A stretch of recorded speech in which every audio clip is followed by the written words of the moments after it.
Stanford University. We push off into new terrain here, yet another bucket. But before doing that, various bits of feedback from office hours, from hearing from TAs, getting a sense of where the grand gaping craters of confusion are so far.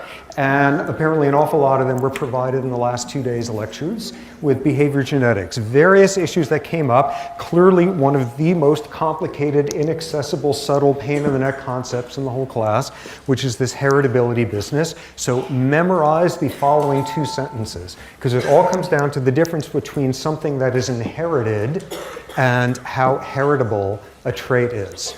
The fact that humans overwhelmingly have 5 fingers reflects the fact that the number of fingers is an inherited trait. The fact that when there are some circumstances of humans having other than 5 fingers, it is overwhelmingly due to environmental something or others, is an indication of the fact that nonetheless variability around the number of 5 fingers, heritability is essentially 0%. So get those 2 sorted out and you have those 2 concepts all under your belt and very useful. Why is it useful? First off, why is this one useful? Because it is important to know the distinction. Everybody, for one thing, out there tends to view these as telling the same thing, and insofar as they think it says the same thing, they think that both terms are referring to this. Something that is genetically regulated, genetically determined, whatever, 2 totally different terms. So one reason to obsess over this is that when the newspapers give us our soundbite of scientists report that, it's usually this one that they're reporting with one of those marvelously misleading numbers, which then sets people up for thinking they've just been told how much do genes determine some average feature of this trait. So important to tell them apart. The other reason of getting this sorted out is not only to unlearn the nonsense aspects of misinterpreting this term, but because understanding that term gives you a lot of insights into when and how you are getting gene-environment interactions. Caveat with that, saying when and how you're getting gene, you're always getting gene-environment interactions. Remember the quote from the other day, it's like saying which contributes more to the volume of a square, or the height, or the length, or the roundiness, or whatever. Yes, it's always gene-environment interactions, saying in what ways are there some of the more interesting ones, dramatic ones, in what realms. Understand this, and you avoid this confusion. Understand this, and it gives you insights into gene-environment interactions. Okay, other issues that are coming up. By now, we've looked at 3 different broad approaches to the biology of social behavior: the evolutionary stuff, broadly stated, the molecular, the behavior genetics. And what should be clear by now is if you were living inside one of those buckets, you hate the other 2 and trash them entirely. So we get to the first of our great conflicting points, which is, does that mean one of these is wrong? No, one of them is not wrong. None of them are wrong. Some are more right than others, and some are a lot better than others, but nonetheless, these are all, again, from the very first lecture, different levels of description. Another way to begin to think about this in terms of what we've now been focusing on, and this sort of coming up from some questions afterward. So by now, we've had the term epigenetics. That's come in the last couple of lectures, and there are at least 3 different levels, 3 different buckets with which you can define the term. What is epigenetics? Epigenetics is the way that culture, environment, all of that affects biology. That's a certain broad way of stating that. Notice stated that way, you are making biology synonymous with genetics, which ain't so, but nonetheless, that's a certain broad level of stating it. In another discipline, a very sort of first pass at molecular stuff, what is epigenetics about? It's the way in which environment turns genes on and off. And at another level of explanation, more reductive, what is epigenetics about? It is regulation of chromatin remodeling and methylation of genes and all of that. Do not panic if that's not the level you want to know it about. That's the business from the other day about changing access of transcription factors to DNA, jargony way of doing it, don't worry. The main point being that this is a completely different level of defining this. This is the whole point in here. We are beginning to see different disciplinary approaches. We are beginning to see where one discipline has decided they've answered a question. This is how culture affects biology. Give me a break. Show me which genes we're talking about. We're talking about genes here. Give me a break. Show me, is this chromatin remodeling? What's the mechanism for it? How reversible is it? One discipline's answers, the next one's starting point, blah, blah. One discipline's wonderfully satisfying scientific answer is the basis for the next discipline to be totally contemptuous of them. You call that science. This is sort of the whole point here, beginning to see how we could chip our way between these. More bits of clarification. Amid that, one of the things that really came through is in the sort of ratio of praising to trashing. I was clearly spending a lot of the last 2 days trashing the behavior genetics approaches. So a little bit of clarification there. First off, we can broadly divide what came the last 2 days into classical behavior genetics, and that's the comparing monozygotic and dizygotic twins. That's the adoption studies. That's the twins adopted at birth. That's all of those approaches there. Those are all the ones where you were just inferring really indirectly that there's something genetically going on there. The other half, and much more sort of the modern behavior genetics, is marrying these traditional approaches with molecular biology. And that was the business at the end. You know the gene, and you kind of have an idea of what it might do.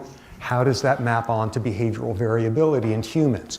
You know the behavior, and you've got some sense of its variability. How does that map onto variability in genes? This is the much more powerful contemporary end of it. So what is this end good for? Is all it's good for is pronouncing that something's genetic, or it's 73% genetic, and then you trash it because that's gibberish. What it's good for mainly is, okay, so you've got an adoption study, classical behavior genetic study, where they're adopted right at birth within seconds and raised in different households. Oh, you haven't ruled out environment. Don't forget prenatal environment. Oh, you haven't ruled out environment. Remember the non-random assignment of adoption, all of that. Does this mean this approach is useless? No, what it's good for is demonstrating nonetheless, well, we've just ruled out all sorts of realms of environment that people would guess is consequential. It's less consequential than you think. We haven't ruled out environment entirely, and just because it's all gene-environment interactions, we certainly can't come up with a stupid number like that. But what this is good for is at least showing here's domains where people, a lot of people would have assumed there's big environmental effects, much less than you would think. So that's the much more conservative sort of sobrietist thing that people can do with that field. The fact that far too few of them actually do that is reasons to trash them. No, well, nonetheless, there's lots of good things in behavior genetics, but that's the limited domain where it's useful. Okay, so just beginning to get a sense here of the various things that are confusing. Obviously, no one on earth in any exam in here is going to be asked to choose which field is better and which field gives more, kumbaya and all of that, but just recognizing the different approaches and the wonderful rainbow diversity of ways to think about, mating and fruit flies or whatever, and just beginning to see by now, this is what the whole class is about. Speaking of that, I recall from the first class that there's somebody in here who I think was an English lit grad student. If you have a chance, email me about how it's going in here.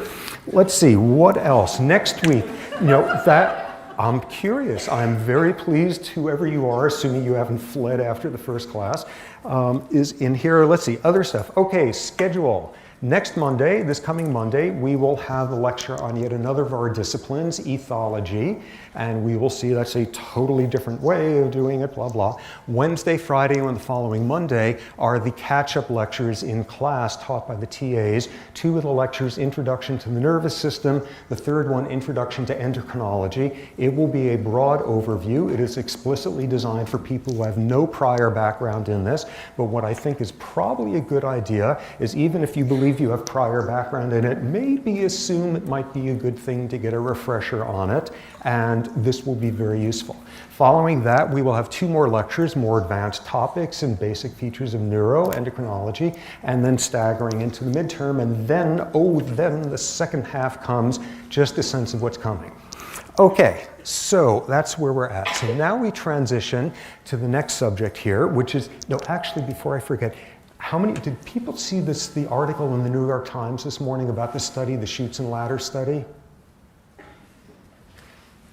Did anybody see it? It was posted. Nobody saw it? This was, the game Chutes and Ladders? Okay, we all played Chutes and Ladders. This was this massive study funded by the World Health Organization, where what they did, this is going to be the definitive study on the subject. They showed that people from Nepal are better at playing Chutes and Ladders than are people from Belgium. Cool study. I don't know how you guys missed it. Okay, you need to know about this. This is important. What do you want to know about this study? This massive study shows that people from Nepal are better at Chutes and Ladders than people from Belgium. Ask me questions, since you were terribly, woefully underinformed about this. What more information do you need to be impressed and tell everybody about it in the dorm tonight? What else do you want to know about the study? What does better mean? Okay, social relativist, and does it mean that you learn more about yourself playing Chutes and Ladders? Do it mean that you make the world a happy? You win, win, win. Okay, so winning is the end point. Good question. What else do you want to know about the study? Yeah. Why? Why, you ask that? Read Aristotle. Since humans first pulled out of the mud, this has been the thing we have wanted to know. And now we do. Son, the difference between knowledge and wisdom. Okay, so why? Okay, what else do you want to know? What other questions? Yeah. The methods, very good. Okay, various methods. Do you want to break it down into more details, given some of the critical tools you have by now in terms of methods before deciding how impressed you are or not with this study? What sort of questions now in the methodological realm? Yeah.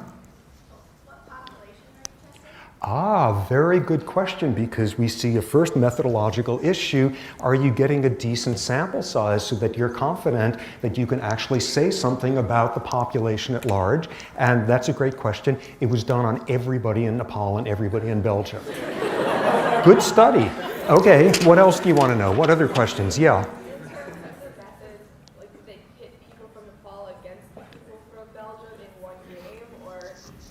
Well, that's an excellent question. Every single person in the study from both Belgium and Nepal played one game against every single other person in the study. That's why you haven't been hearing much about either country in the news lately. They've been very busy with this study. Okay, so good methodology, large sample size, random assignments of games. What else do you want to know? Yeah. Why is the question researchers ask worth reading about, and why did they ask? Okay, that one again. It's self-evident. Know thyself, or know the Nepalese and the Belgians or something. I'm glad I know this now. I'm glad they went and did that. Okay, what else do you want to know? Obviously a matter of subjective taste as to what counts as an important scientific subject. This strikes me as critical. What else do you want to know in terms of what sort of conclusions? They kind of hint, they're not positive, but they're kind of hinting at a genetic component to it. Yeah, question in the back there. Yeah. What skills are involved in Chutes and Ladders? What skills are involved? It involves, what is it? They have a whole list there. Let's see. Various tasks involving spatial memory, various tasks involving reversal performance and telekinesis. So it taps into all of those domains. What else do you want to know about the study? Yeah. Is it heritable? Great. Oh, is it heritable? So which are you asking there? Okay, well, they did it. I mean, they are suggesting there's some degree of heritability, and they did it right. They went after all the issues we've learned about by now. Specifically, what I'm saying is that every single person in Nepal and in Belgium was cross-fostered to somebody in Ecuador. In fact, they did it fetally, right after conception. So the prenatal stuff, what else do you want to know in order to decide, am I impressed about the fact that people from Nepal are better at Chutes and Ladders than people from Belgium? Yeah. Were they all given the exact same amount of Chutes and Ladders as children? Oh, yes. In fact, none of them had been exposed to it before. They were all raised in hydroponic gardens without Chutes and Ladders, and they were only released in time for doing this. Okay, what else? Yes? Oh, good question. Here we are getting to that, all of that. Everybody got the exact same score from Nepal, and everybody from Belgium got the exact same score. So that's kind of impressive. Are you impressed yet? Are you impressed enough yet to go run out of here screaming with this news? What else do you need to know? Yeah. Who went first? They randomized it. They randomized it by the entire populations played, what is that? Rochambeau, yes.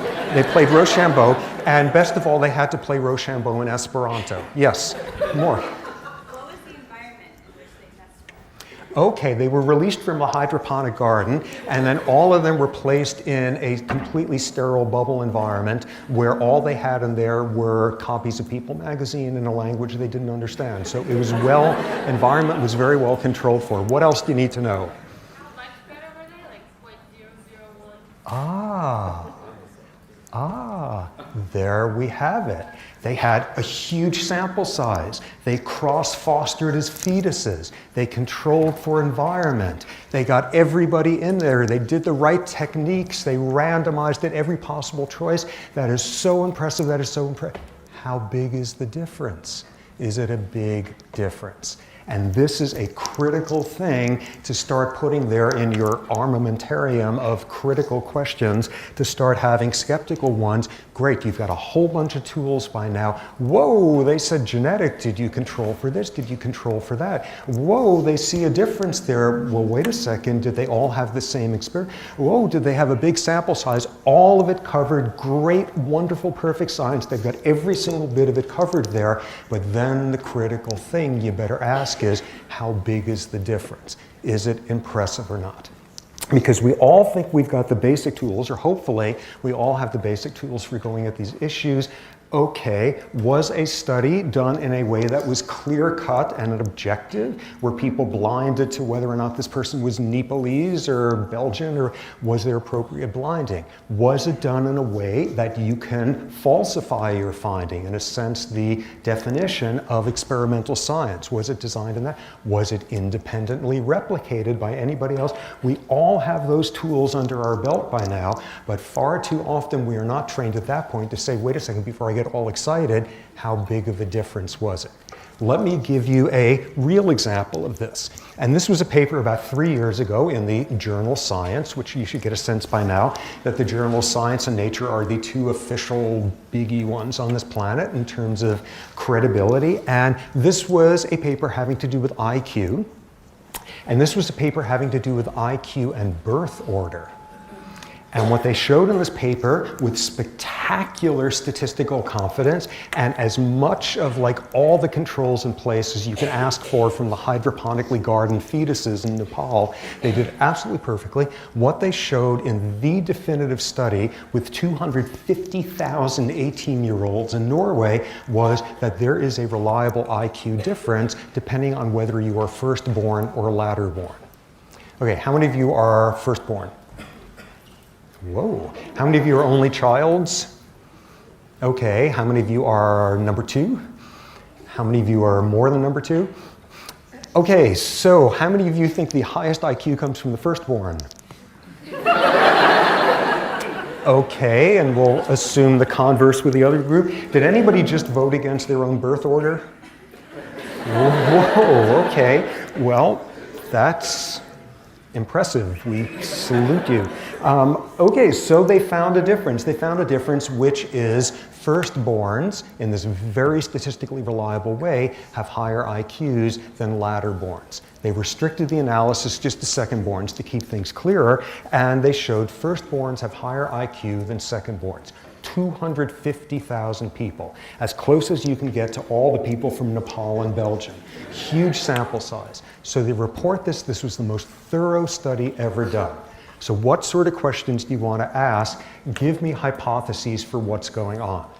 Obviously, sort of one is that like the parents pour protein into the ears of firstborn and the second one just gets Fritos or something. But give me other hypotheses for what could be happening.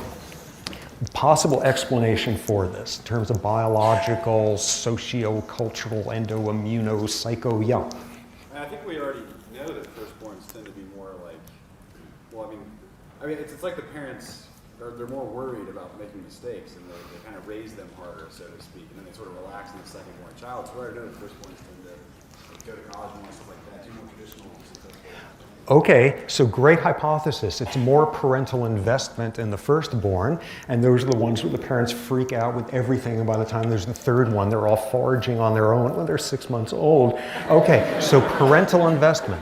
They went after that one correctly. Here's what they showed to rule that out, which was if you are an only child, you have a lower IQ on the average, blah, blah, than firstborns who have younger siblings. So it's not parental investment, it's something about being the firstborn of multiples. Yeah.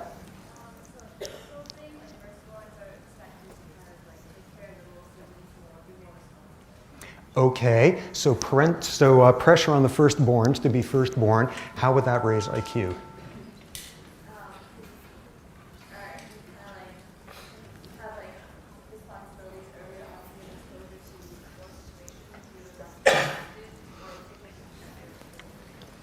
Okay, so that's one of the models out there. A variant on that is firstborns get pushed into a tutoring position early on, and the well-known fact that occasionally now and then teaching something actually causes you to know what you're talking about. So the firstborns, because of this tutoring role, oh, that would control for the single child versus the firstborn difference there. So maybe it's a tutoring phenomenon. What else could be happening?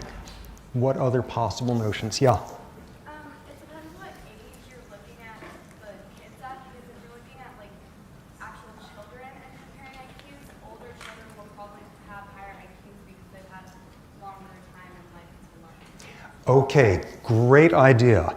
Up to age 12, latterborns tend to have higher IQs than firstborns. By age 18, which is when this was studied, was carried out, it flips the other way around. So any hypotheses for why this difference occurs?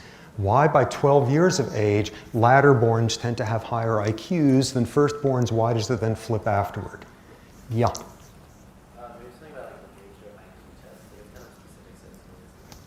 Okay, so is it IQ testing, some biases with that? What would rule against that, though, is that the age controlling for only children versus firstborns. So that would definitely be a possibility. That was ruled out. Yeah. I think that I've learned in other classes they said it has to do with the ratio of adults in the environment when they're growing up. So when there's only one child, you have more adults with higher language skills. Good. Okay, so another version of a parental investment model there, which is the fewer the children, the more parental energy. So again, that's one of the standard things in the field. They ruled that out with comparing the only children versus firstborn child. So that's been a dominant model in the field, so they had good data against that. Yeah. The age of the mother when the baby is in the fetus. Oh, okay. What's your idea about that? Well, younger mothers, maybe the fetal environment is better, and obviously older children have younger mothers than their siblings who the mother was older when she had them. Okay, so we've got an intrauterine effect. So we've got egg quality and age of mom and all of that. They controlled for that, the age of the mother. Can anybody think of something, another intrauterine mechanism, though, for what's the difference between being the first fetus who hits the womb of your mother versus being the second or third or fourth? What's one of the biological things that might happen? Yeah. Stress levels. Okay, stress levels, which is a way of stating something about intrauterine environment. The more times you've done this, perhaps the more stressed you are in there. What else could biologically, that's definitely one of the things, what else biologically can happen over time? Remember progesterone the other day from that lecture of making new if-then clauses and glucocorticoids, and this is a bit of a stretch. This takes some sort of fair amount of OB/GYN knowledge. What's a danger as you have more and more pregnancies in terms of your immune system? Yeah, wait, I heard that mumbled. Sure. Yeah, okay. Immune suppression, so mom could be getting a lot less healthy, which is another version of tapping into that notion there in terms of egg quality with age, separative age, the number of times you've gone through this. What could be another possibility immunologically with repeated pregnancies? Yeah?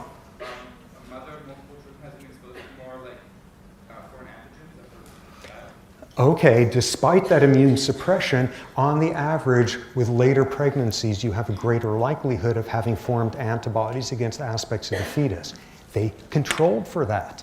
They showed if you were second born, and there were kids after that, if you were second born and the firstborn died, you reverted to the firstborn IQ, showing that it was not anything about, oh, you were the second fetus in there with more antibodies. They controlled for that. That's actually one of the ideas they brought up in there. What else? How about that business about up to age 12, the second-born does better. After that, by age 18, the firstborn does better. Any theories with that? Yeah. Could it have to do maybe with like how fast they grow or something? And maybe we talked about how like for fathers it's like better if the child grows faster. Maybe it's like if you're born later, you grow faster, then like that takes a toll on your like visual health.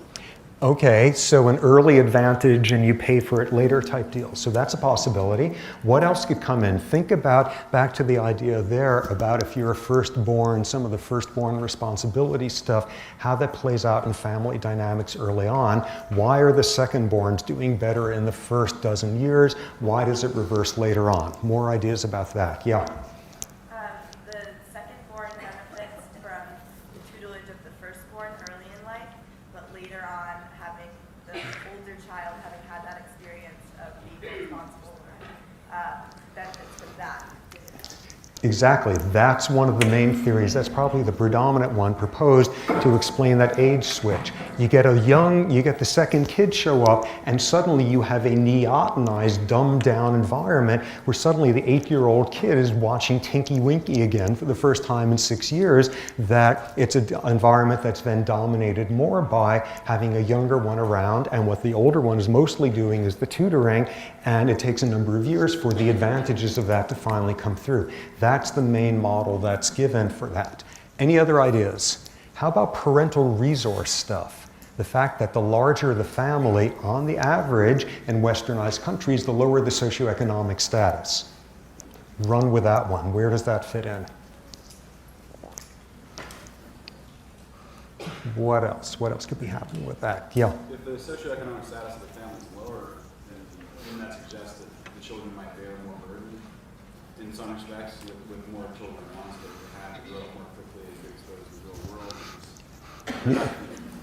Good. It's the later ones who are out hunting squirrels and not getting the violin lessons. That's another version of the parental resource one. One being because there's a smaller ratio of parents to kids. The other being because the more kids, the more expensive for the same parental income. You have got less to spread to each child, so they controlled for that, looking at within family rather than just between family.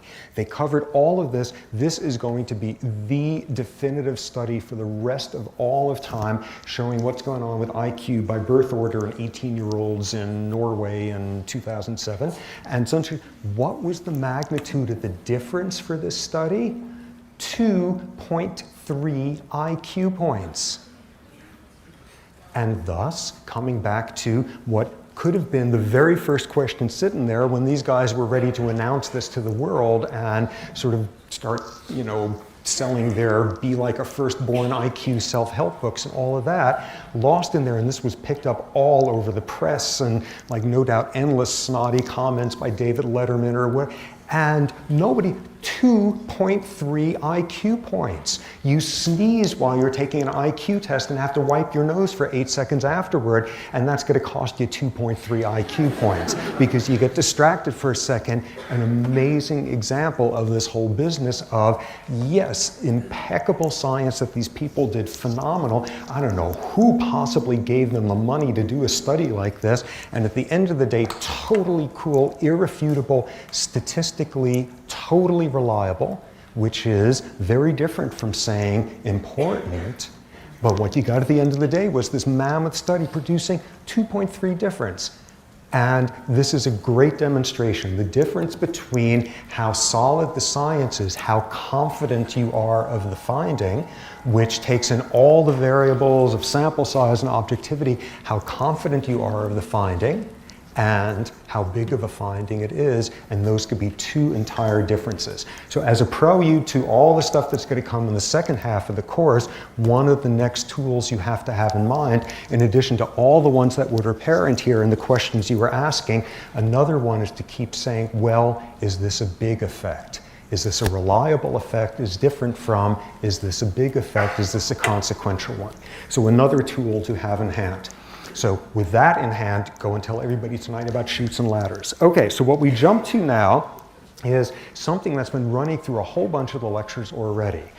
Okay, we've got all those evolutionary models of individual selection and kin selection and in-group and out-group, and we've got something about the molecular biology of why it is that you share 50% of your genes with this relative and 25 and 12 and a half and all of that. And somewhere in there, lurking through all of it, is a question, which is what we'll focus on now, which is how do organisms, how do animals, how do individuals recognize relatives? Because you can't do any of that evolutionary biology, kin selection theory stuff where it's all predicated on degree of relatedness unless you know how related am I with this individual.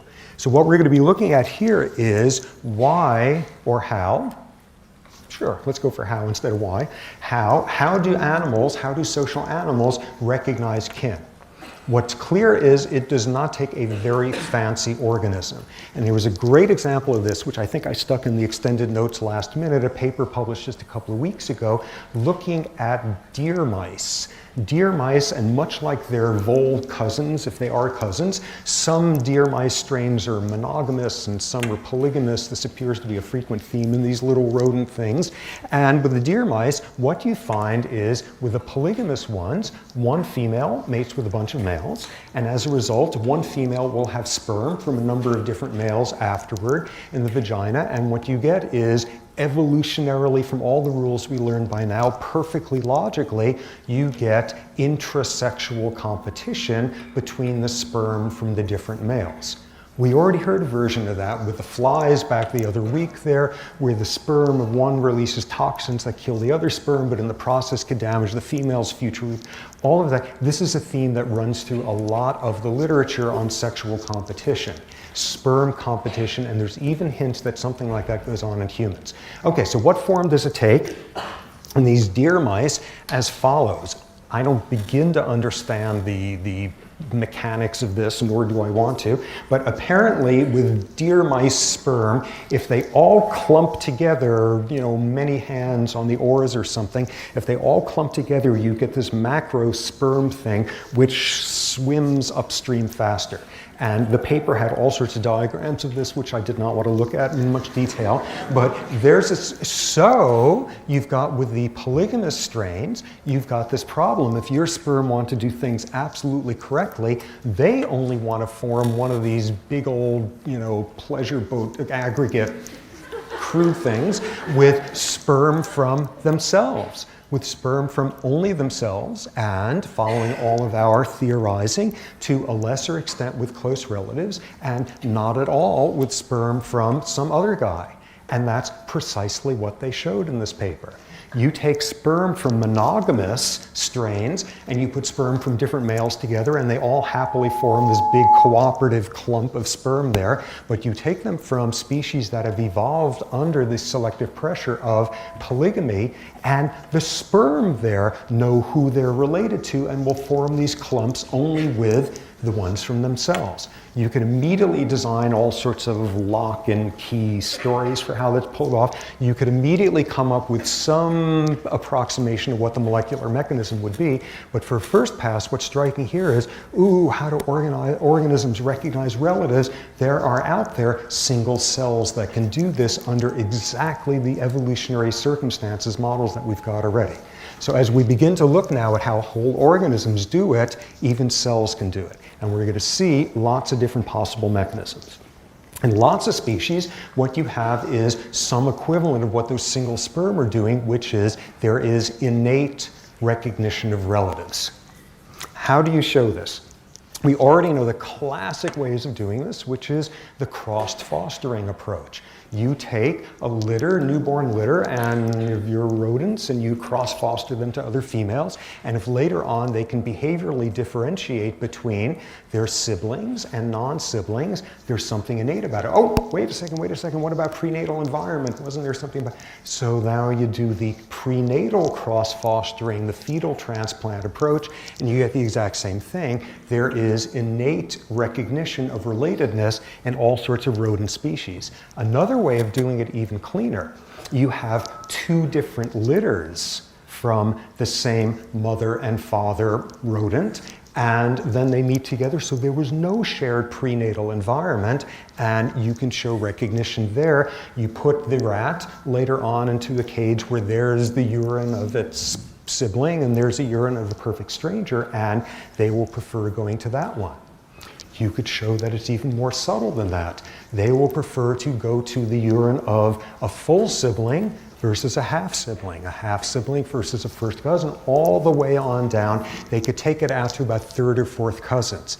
Incredible discrimination there that can go into it, and it has to be that way, or else all of the theorizing from the other day, you can't figure out how to give up your life for 2 cousins or 8 brothers or 2 cousins or whatever the math is, unless you know who's who. And in some species where it's done entirely instinctually, that would be the way you demonstrate it.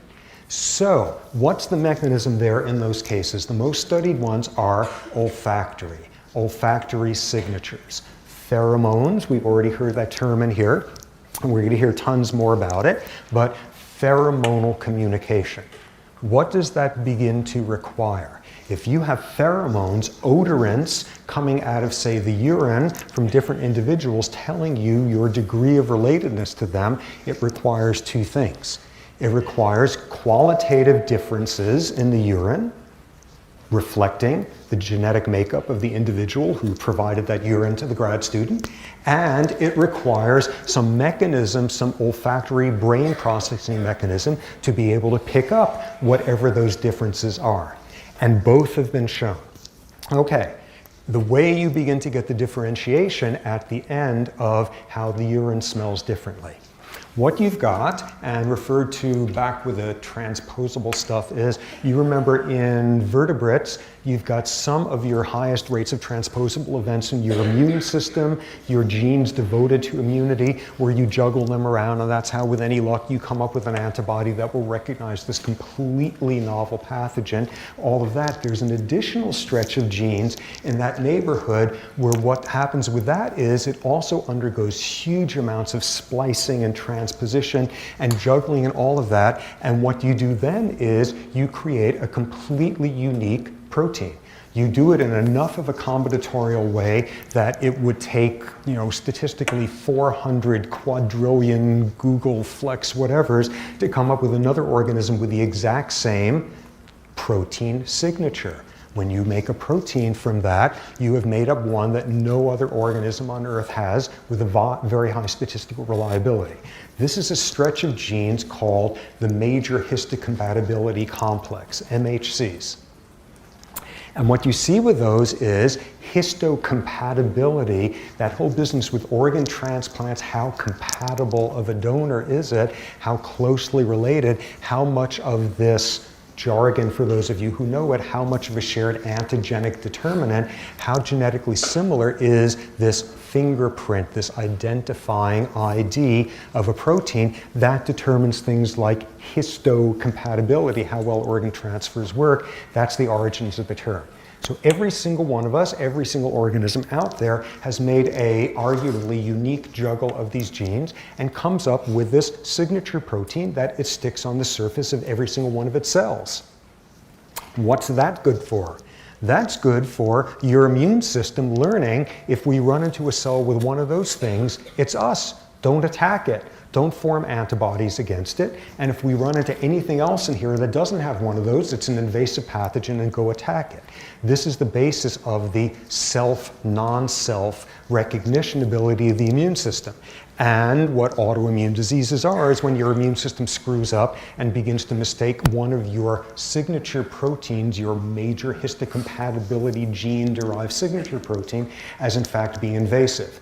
And one of the other things you hear about, the other day we heard about this tropical parasite, trypanosome. What it does, as you heard, was it keeps juggling its surface proteins. So just as your immune system is all set to attack it because it's got antibodies to recognize it, it has changed its signature protein. There's another tropical parasite, schistosomes, where what they do is they steal your major histocompatibility proteins from the surface of some of your cells and glue it on themselves, and they are wolves and sheep major histocompatibility proteins or some such things. So that's one major domain where this unique protein derived from a unique gene, unique protein signature lets your immune system work properly. So it turns out there's another whole domain with it, which is these proteins can become soluble, which means they're no longer anchored to a cell, they're just floating around. And ultimately, they're floating around in your saliva, in your urine, in your armpit exudates, or whatever it is.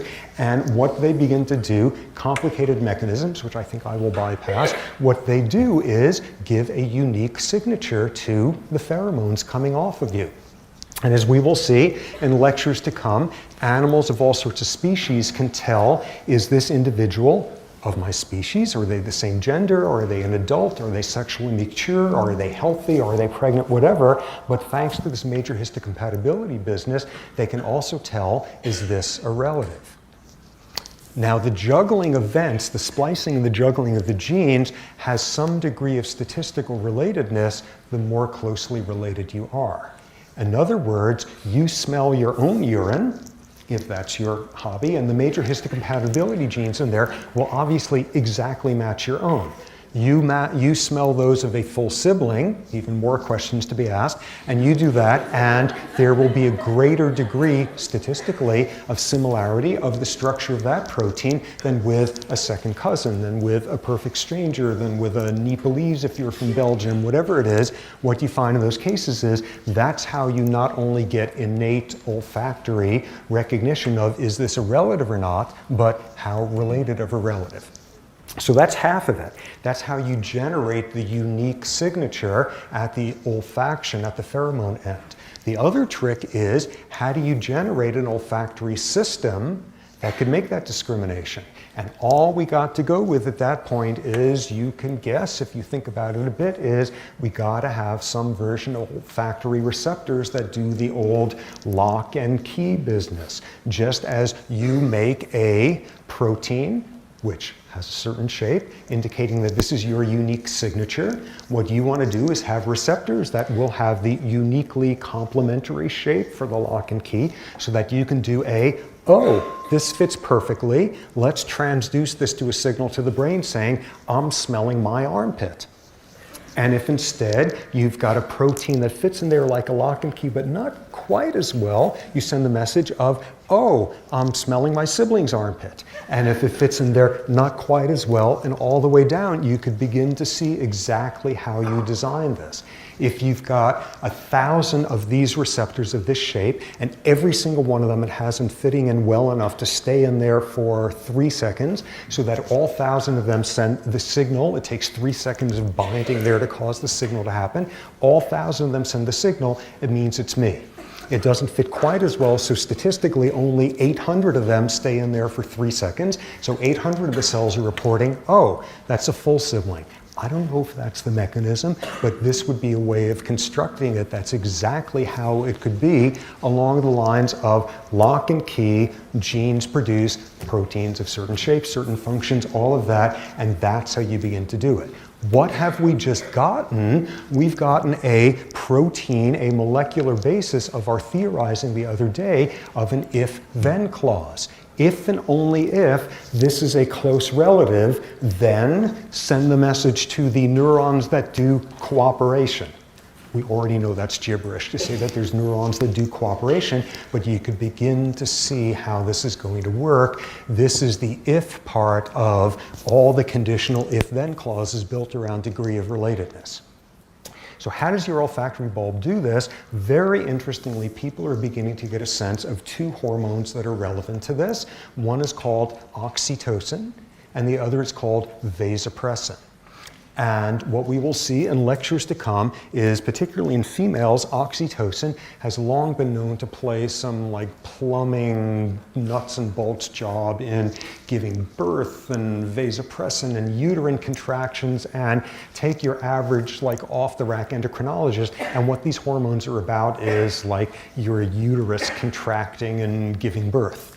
But oh, that's so little of what they do. What they're much more interestingly involved with is what happens next, which is now beginning to learn how to recognize the smell of the individual you just gave birth to.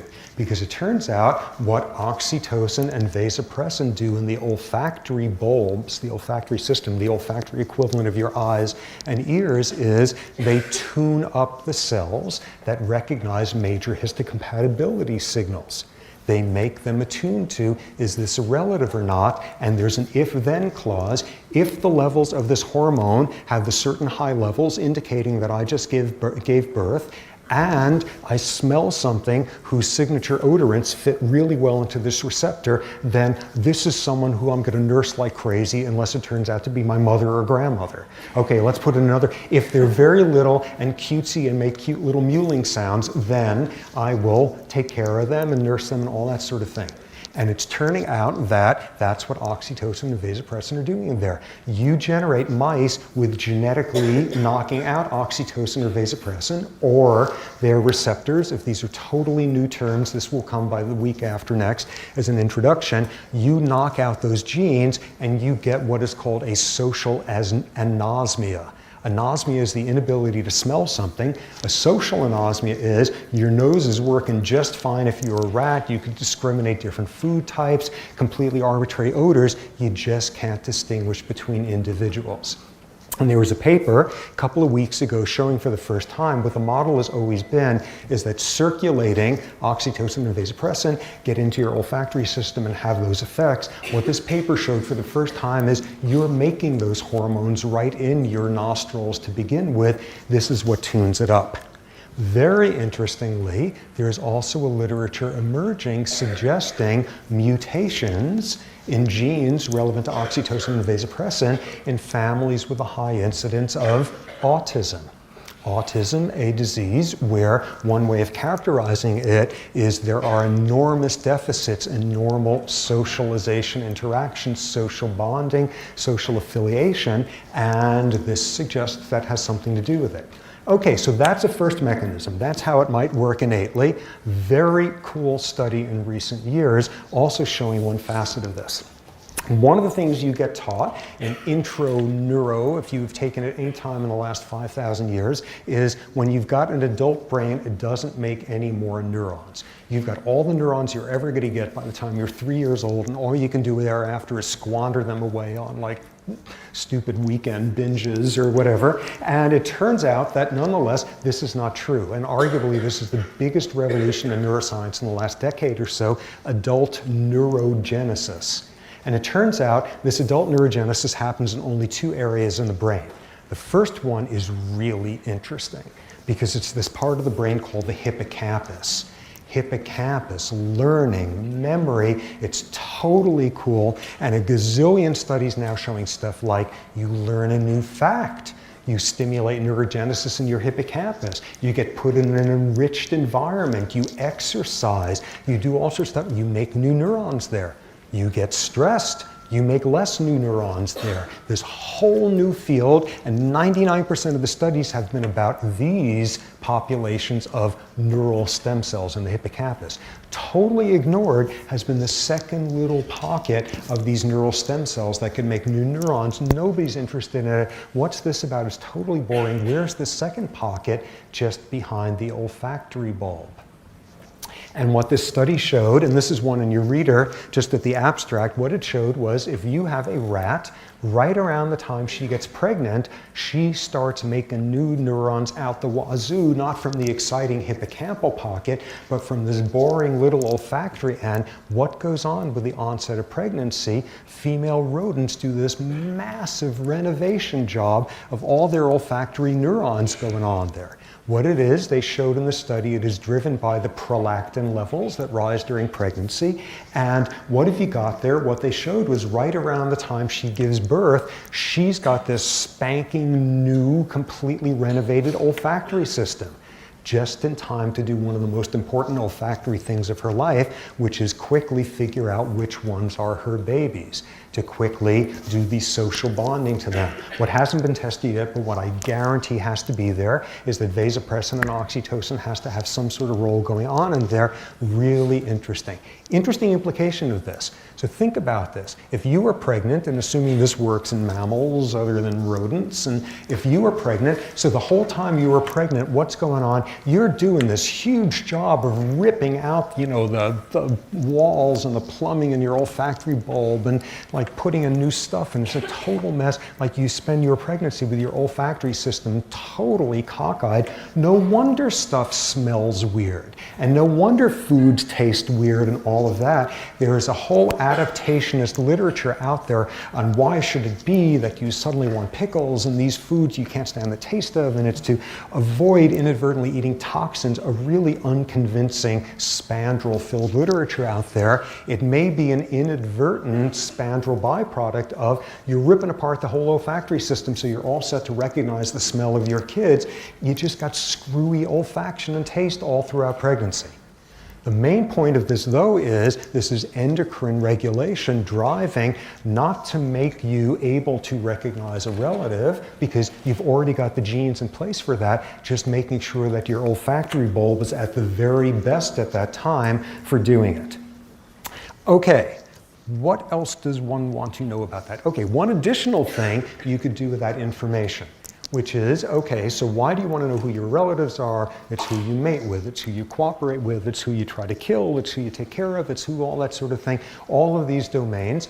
Also, it's who you pay attention to socially in terms of gossip and such. One interesting study that was shown, which was with baboons, and this was those same folks at University of Pennsylvania. What they did was they recorded the voices. You notice this business about playing the voices of some animal in the bushes and looking at the response of everybody else is one of these standard tools. What they did in this case was the voice of two animals from that group, from that troop, and what was heard was the voice of the lower ranking animal giving a dominating vocalization, and the voice of the lower ranking individual giving this terrified subordinating noise.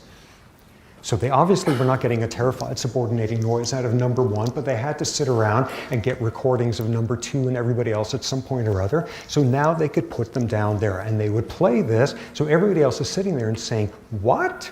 Number 4 is terrified of number 27. What's going on? And what they showed was everybody paid a huge attention to this. If they were hearing number 27 was trashing number 4 if they weren't relatives, but if they were in the same family and there was this dominance reversal, nobody paid attention. Crazy relatives, who knows what's going on in that family? They're just squabbling. They distinguish the social implications of a dominance reversal depending on relatedness or not. One additional thing with it, before we go to our next way of recognizing relatives after the break, hold on. One additional thing is, of course, telling you who to mate with. And it's obvious who you're supposed to mate with in species after species, someone who is not related to you, because if you do, you may inadvertently produce babies with 2 tails and 7 fingers and all of that. Nobody picked up on the fact that actually we have 10 fingers instead of 5, but we'll let that slide. But what you get there is, oh, avoid inbreeding, don't breed with relatives. Well, we've already heard about a counter-argument, which is breed with relatives because of the inclusive fitness, the kin selection advantages of doing that.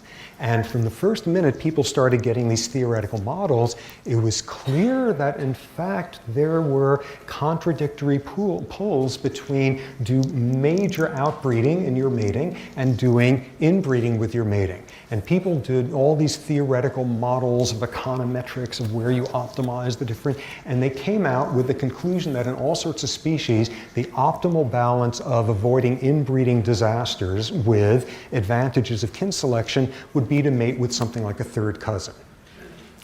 And you go and look at all sorts of species out there, and that's precisely what they do. That's where it balances out, and again, you can't do that unless you know relatedness. Then, a couple of years ago, along came this researcher, Martha McClintock, University of Chicago. She's the person who discovered the Wellesley effect back when. And for all of you guys who are gearing up for senior honors theses, this was her senior honors thesis, discovering the Wellesley effect. So this was like one impressive study. Yeah? Did Darwin marry a second cousin? Who did he married a first cousin? First cousin? First cousin. There you go. When we all know he would much rather have married a Galapagos tortoise, but his parents forced him. Well, interesting. Okay, so you thus catapult us here into the human realm.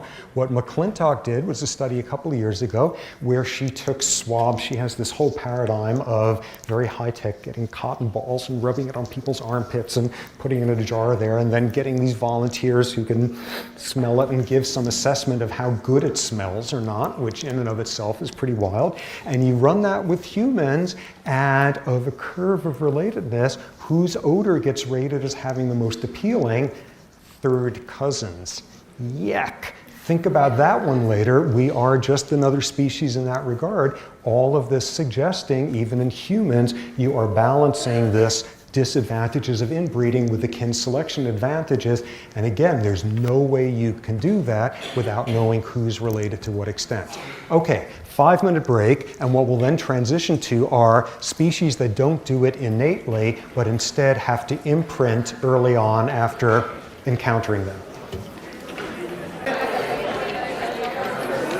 Okay, let's get going again.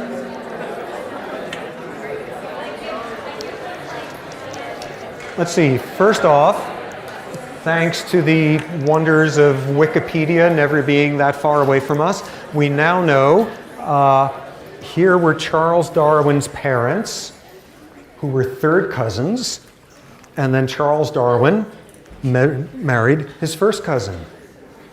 So there you have it, something or other, but this apparently was rather common at the time and is not quite the optimal according to Martha McClintock. Okay, so pushing on. So we've now seen why you would want to recognize your relatives and recognize the degree of relatedness, all of our models of who to compete with, who to mate with, who to nurse, who to take care of, who to be voyeuristic about. And we've seen the first domain where you can do that, which is to recognize somebody innately. And one very confusing aspect of it, which I managed to make confusing, is so what's up with olfaction with that and oxytocin and vasopressin and prolactin? Okay, as follows. It is innate that you will have receptors, olfactory receptors in your olfactory neurons, in your olfactory bulb, in your nose. It is innate that you will have olfactory receptors that will be able to detect degree of relatedness, how close an olfactory signature is to your own. That is innate. That will be there. What appears to be the case is oxytocin and vasopressin make you more likely to make those receptors, increase the number of those receptors. So this is not oxytocin and vasopressin making you suddenly be able to recognize relatives. It's just making you better at doing that, more sensitized to it, so that you have 100 receptors reporting instead of 10 of them, more accuracy. What prolactin appears to be doing is, and this is understudied, but the best bet is this is another way of getting more of these olfactory receptors online right around birth to innately recognize your relative. In this time, instead of making neurons make more copies of the receptors, it's making more neurons. It's going to be more subtlety than that, but broadly, those are two different ways of making you better at doing something that is innate in you, rather than making you suddenly able to learn how to do this. So we now transition to the second way in which relatives are recognized, where it's not innate. It requires imprinting. It requires some sort of learning which leaves a long-lasting message of it. Imprinting. So now we got imprinting in yet another use of the word, and major use of it come next Monday. Imprinting, how an animal learns who its mother is, how a mother learns who its babies are, how it imprints on the smell, on the sound, on the whatever of its offspring or parent, how that learning goes on. What is clear is that's a case where the learning occurs at that point is innate. What is learned is experiential. Important sort of distinction there. Okay, so what goes on with this? So in lots of species, you learn the sound of your infant's voice. In lots of species, you learn the odor. In lots of species, you learn what they look like. Different species, different modalities that dominate. What goes into, for example, learning what your offspring smells like? Remember, it's not innate in these cases. For example, a goat, a sheep, whatever, they do not innately have the means of recognizing, oh, this is somebody whose major histocompatibility proteins are fairly similar to mine. In fact, they share 50% homology. Oh, this must be my child. That's not done that way. These are not innate cases. So what sort of rules might you have for how to recognize your offspring? Here's a simple one. Okay, there's a whole bunch of babies out here, and which ones are mine? And I'm a goat trying to figure out which one I'm going to nurse. What would be a good rule that is not innate? Instead, building on learning something at that point, I know I'm going to start taking care of whichever kid there smells like my vaginal fluids. That's a pretty reliable way of figuring out this is somebody you just gave birth to. Or this is someone who I lick as they're first coming out, and for a while afterward, I figure out who am I nice to? Someone who smells like my saliva. Someone who I scent mark right after this is someone who smells like my whatever glands I'm using there. This is someone who smells like my amniotic fluid. This is someone who, after I get that learned, I then nurse him for the first time. This is someone whose mouth smells like my milk. You could see now in this case, it is learning being built on top of whatever your own recognition system is of smell. You can have elaborations on this. How do you recognize a sibling in species where it is learned in this imprinting way? Oh, I'm going to imprint as a relative on somebody who smells just like mom. Somebody who smells like mom's vaginal fluid or her saliva or any of that same stuff going on there. Or I'm going to be nice to someone who smells like someone I mated with back when. That's another strategy in various species. You could begin to see how all of these are ways of just getting logical information. Someone who has the voice like someone who I heard peeping when they were still inside the egg. Oh, it's them. I'm going to nurse. No, I'm not going to nurse them. I'm going to give them worms or whatever it is birds do. But all these ways of using sensory information to say, oh, that's the one, that's the one, that's how I know it's them. So all sorts of ways in which this could be done. How can you prove that this is not hardwired, this is not absolutely dominating?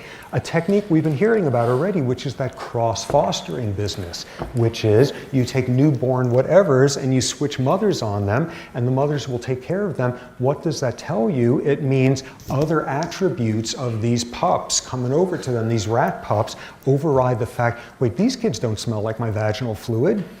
Wow, they're cute though, and there's no other moms around, and they sure look cuddly, and so maybe it takes you 10 seconds to decide this is one of mine instead of 3 seconds. You have different things being played out there, contrasting sort of signals coming through. So that's another domain of doing that. So now we move to us and how we do recognizing relatives. And initially, what the answer seems to be is that we have a different version of it. We do not recognize relatives innately, nor do we recognize relatives by imprinting. We don't do that deal of like we smell our parents right after they're born, or we sniff the vaginal fluid and that's how we know who mom is forever after, or stuff like that. So we don't, instead what do? We do it cognitively. We figure it out. We think about it. We think about it with active, conscious, cognitive rules of how you know a relative is. And of course, what we're going to see shortly is that's not really how it works a lot of the time. But for a first pass, we do it cognitively. So now you do it instead of, this is someone who smells just like my vaginal fluid, the way the goats are doing, or this is someone who I innately recognize as my child, the way the rats are doing it. You're saying, well, that's the baby I just gave birth to because they haven't taken him out of the room yet, so that must be a cognitive strategy. How do I know who the father is? Not because I can smell in the babies 50% sharing their major histocompatibility gene. This is the only person I had sex with during the cycle that I conceived. a cognitive strategy. This is what humans do again and again because we can think. We can go through stuff like that. We can also do other versions of it, which is, well, this is someone who I saw mom give birth to. Or at least when they took me out of the room and then they like gave me some stuffed animals to keep me from like getting too upset, and then they said, here's your new baby, whatever. Oh, okay, which is a variant on this is someone who's been around ever since I saw mom give birth to that individual. This is someone who looks like me. This is someone who looks like a family member. All of these cognitive strategies going into that. We think about it. We think about it. And it turns out we have brain mechanisms that are good for doing that too. But we're not the only species that thinks about it in that way. For example, baboons, wonderful study a few years ago, baboons can do this with some sort of statistical thinking. Okay, baboons are polygamous. Females will mate with a bunch of different males during her cycle and conceive, and thus it's not at all clear who the father is, but everybody there plays a guessing game, and everybody does some statistics. The usual rule is, baboons being a highly tournament species, males do no parental care of offspring. Turns out that's not quite the case. Some males do, when they're pretty sure who their kid is. And here's how it's done. You are a baboon and you are just hitting puberty, you're female, and what goes on is for like your first half dozen cycles, you're cycling with, you're probably not ovulating yet, you're not quite fertile, this happens in humans as well, and none of the big high-ranking guys are terribly interested in you. Probably because you're not pumping out a whole lot of interesting pheromones yet. So who do you wind up with? You wind up with some poor like adolescent schnook who has no chance to mate with anybody else, and nobody's contesting his ability to have a consortship with you. So you do all of your mating with him. The vast majority of the time they're not fertile because you're not really off.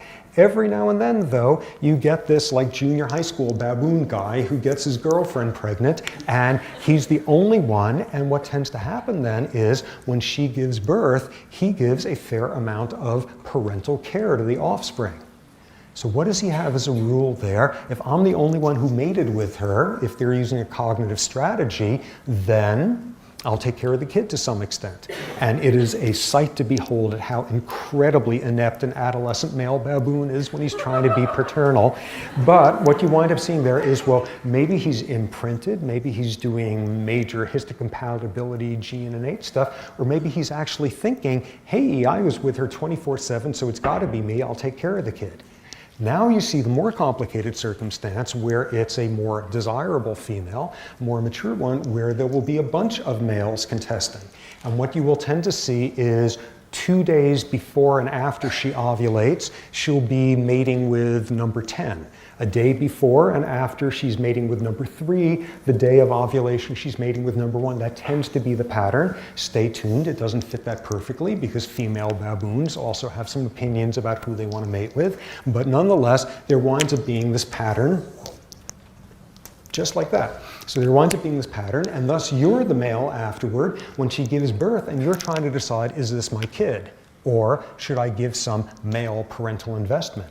And what is shown is baboon males do statistics. They do probability.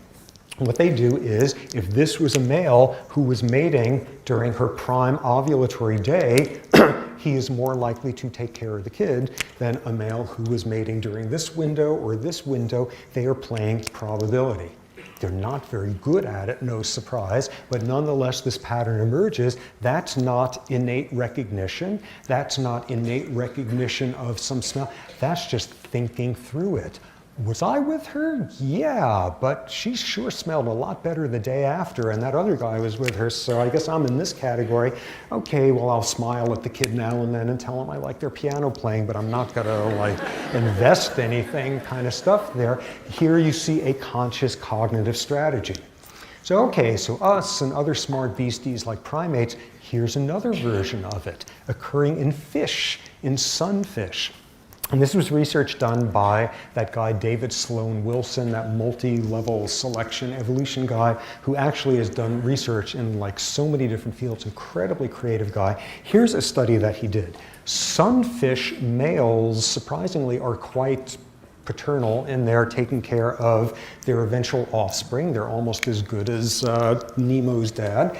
And what you've got there is in this version, I'm not going to draw fish mating, forget that. Okay, so the guy mates with a female and she eventually gives birth to kids and he helps take care of them. Now, instead, he mates with a female and you, the savagely heartless researcher, puts him in the next tank over where he can see what's happening, and you fiendishly at that point drop down a clear plastic box right next to the female with another male in there. In reality, he's not mating with a female, but he's right there, and this guy who's stuck on the other side of the barrier and going out of his mind with jealousy and petulance and all of that immature stuff. And what happens is, after she eventually gives birth, this apparently being the female in this diagram, after she gives birth, he doesn't take care of the kids as much. There is no difference in any of the sensory cues because he, in fact, is the only one who mated. This one is kept inside. There's some sort of cognitive stuff even going on in a fish. Remarkable. So it's not just us. So we've got this broad realm, innate strategies. One's on very all or none sensory imprinting, and then there's the folks who think through it. We're in the mainstream of that, but we're not the only ones. So how do our brains do that? There's a part of the human cortex called the fusiform cortex, and what it's good at is recognizing faces, which is a remarkable thing. It specializes in recognizing faces, facial expression, degree of relatedness. You show someone a good portrait of someone else, and you will get that part of the brain to activate as if it was their face. You show a good cartoon of somebody, it will do the same thing, maybe with a little bit less confidence. This is the specialized part of the cortex that does facial recognition. Remarkable. You look at people with autism, and this part of the cortex doesn't do a whole lot. You show a non-autistic individual a picture of a well-known loved one. Fusiform cortex activates a whole lot. You show them a picture of someone they don't know a whole lot. It activates somewhat to a lesser degree. You show them the picture of an armchair. Doesn't do anything at all. You take someone who is autistic and you show them, and you get the same low degree activation for all three. You know, mother equals stranger equals armchair. This in some ways is the core of what autism is about. You see that going on as played out in this part of the cortex. So that's really interesting. And then it turns out we're not the only species that has this specialized fusiform cortex. Primates have this as well, non-human primates. Sheep have it. It turns out pigeons, who could recognize pictures of each other, and why they would want to do that, God knows. But pigeons have a very proto version of a fusiform cortex. This seems to be part of what goes into this conscious cognitive strategizing of this is a face I've seen a whole lot more over the years, so this activates a lot more. This seems to suggest some sort of cortical specialization for recognizing individuals. More features of how humans do it. Something that humans are very good at, if they are human mothers, is recognizing the smell of their baby right after birth, and this has been shown to have a major histocompatibility component to it. In other words, that's not a purely cognitive strategy. There's some innate, instinctual olfactory signaling going on there. So a first bit of evidence that we are not just purely rational beasts to figure out who we're related to. Babies, very shortly after birth, are already spectacularly good at distinguishing the smell of mom versus somebody else. How do you tell that with a baby? You take a newborn baby and you give them, like on this side, some armpit smell of mom, and there's some armpit smell of, you know, I don't know, Margaret Thatcher. And what you see then is that the baby, the newborn, is more likely, will spend more time turning its head towards mom's smell. That's how you know it. Newborn babies cannot distinguish between the smell of dad and any other male. It's not instinctual in that case. Newborn humans are doing some version of proximity to mom, vaginal fluid smell, whatever. This should be bringing up a question of, is there a difference in bonding in those early stages between vaginal birth, offspring, and cesarean? I don't know, but that suggests that should be happening, and maybe I should even find that out.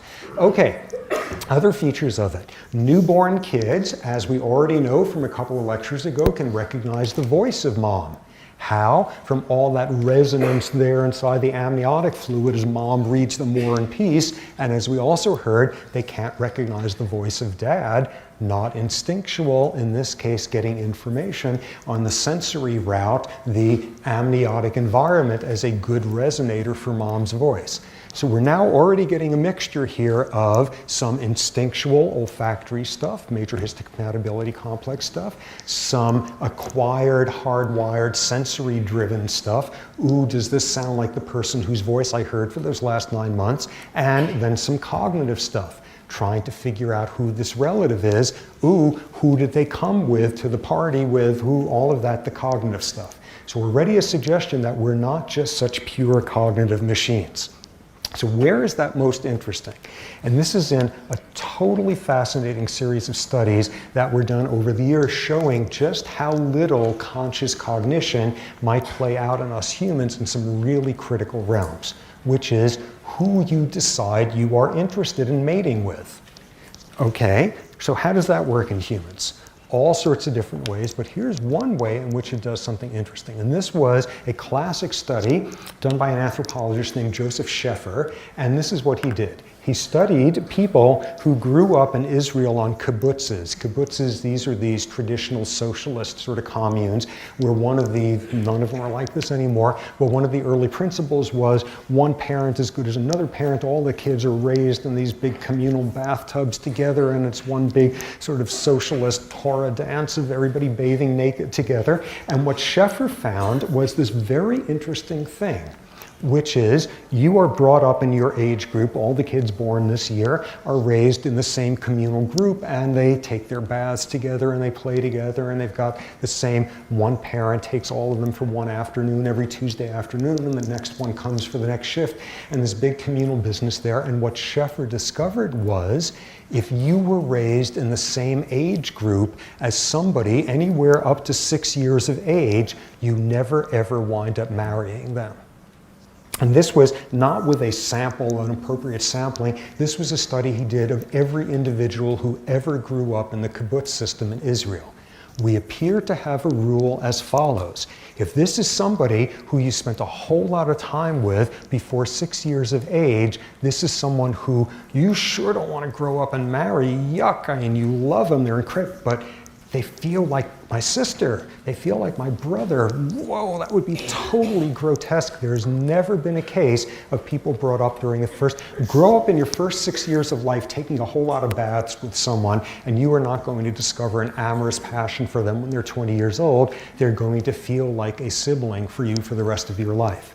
What is that telling us? We have a very non-cognitive strategy in there. Yes, who are relatives, who are appropriate people to mate with? Well, if we know that this is the daughter of mom's sister, then this person is not appropriate, and this whole cognitive, spend a whole lot of time naked with somebody taking baths and playing patty cake and counting their toes the first 6 years of life, they feel like a sibling. Something very similar was then shown by Arthur Wolf here in the anthropology department, a different cultural version, traditional Taiwanese marriages, where there's some equivalent of that, and where either you wind up with your future spouse at some insanely early age and basically get brought up with them from infancy, or it happens later, and if you're brought up from infancy with them, you have a disastrous marriage later on because they feel like a sibling for the rest of your life. So what this shows us here is, yes, we are these wonderful, rational, cognitive machines. We've got all sorts of innate strategies and sensory imprinting stuff going on instead in us. We are not a whole lot fancier than hamsters.